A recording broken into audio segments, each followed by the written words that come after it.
తిరుపతి పోలీసులు మాత్రం భలే వేగవంతమైనటువంటి లేదా ఒక టెక్నికల్ గా బాగా వాడుతున్నారు.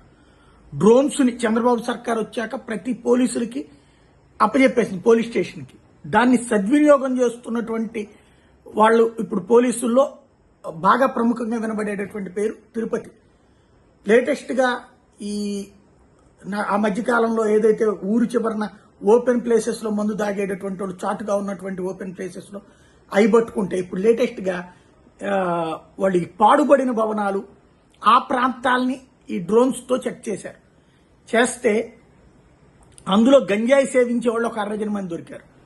ఆ తర్వాత అక్కడే ఓ మెట్ల మీద కూర్చున్నటువంటి వ్యక్తిని చూస్తే గంజాయిని అమ్ముతున్నోడు మాజీ గంజాయి అమ్మకందారు తమిళనాడు నుండి వచ్చి ఇక్కడ చేస్తున్నాడు అన్నటువంటి విషయం బయటపడింది. ఇప్పుడు అతన్ని అరెస్ట్ చేశారు.